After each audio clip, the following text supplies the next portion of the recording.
خانزادہ کا سوال ہے، آپ فرما رہے ہیں کہ مکہ میں ہوٹل سے عمرہ کی نیت کی جا سکتی ہے، تو پھر محمد رسول اللہ صلی اللہ علیہ وسلم نے کیوں حضرت عائشہ رضی اللہ عنہا کو بھائی کے ساتھ عمرہ کی نیت کے لیے مسجد عائشہ یا تنعیم بھیجا؟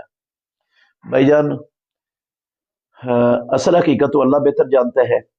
ام المومنین عائشہ صدیقہ رضی اللہ عنہا فقیہہ تھی، تو ان کا عمرہ ایک شرعی عذر کی وجہ سے رہا تھا۔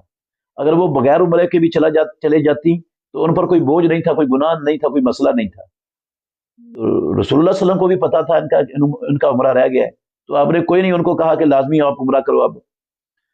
تو انہوں نے جب کہا نا کہ آپ عمرہ اور حج کر کے جائیں اور میں اکیلا حج کر کے جاؤں، تو ایسا کیوں؟ تو رسول اللہ صلی اللہ علیہ وسلم نے پھر ان کو حج کا عمرے کا کہہ دیا کہ چلو آپ عمرہ کر لو۔ اس لیے کہا کہ تنعیم چلے جاؤ۔ تنعیم یہ حرم میں سب سے قریب ترین ہیل کی جگہ ہے، سب سے قریب ترین ہیل کی۔ اگر آپ کہہ دیتے نا ادھر سے یہاں پہ حرام باندھ لو، تو پھر اعتراض کر سکتی تھی ام المومنین عائشہ رضی اللہ عنہا، کیونکہ وہ فقیہ تھیں کہ آپ نے حرم سے ہیل سے حرام باندھا اور میں حرم سے حرام باندھ کے کر لوں۔ تو آپ نے اس اعتراض کے پیدا ہونے سے پہلے ہی اس کا جو ہے نا وہ راستہ بند کرنے کے لیے ام المومنین کو کہہ دیا کہ آپ تنعیم سے جا کر باندھ لو، جو ہل حرم کا سب سے قریب ترین جگہ ہے۔